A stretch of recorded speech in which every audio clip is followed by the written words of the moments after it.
দেখে মন খুশি হয়ে গেল বিকল দেখে। আর এদিকে ইলিশ মাছ কাটছে, দেখো দাঁড়াও আমি একটু ওয়েট করছি তোমাদের জন্য। আমি ওয়েট করছি দেখুন ইলিশ মাছ কাটছে।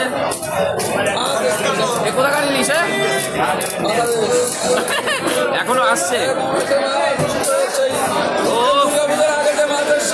ক কিলো এটার বলে দাও।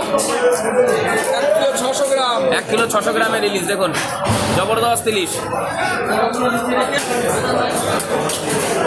দেখুন কাটো কাটো কাটো কাটো ফটাফট কাটো, লেট করো না।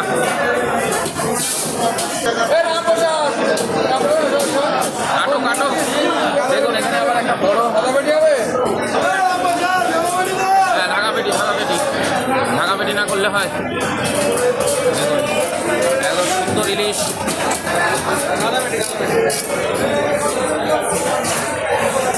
আবার ছিঁড়ে দিচ্ছে মশলা ঢোকার জন্য।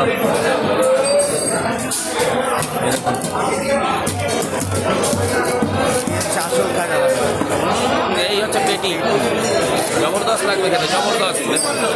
হালকা ডিম হয়েছে, হালকা ডিম হয়েছে, হালকা ডিম হয়েছে। দেখুন দারুণ মাছ, দারুণ। এই ডিমওয়ালা মাছ কলকাতার লোক পছন্দ করে। একদম ফ্রেশ মাছ। না মাছটা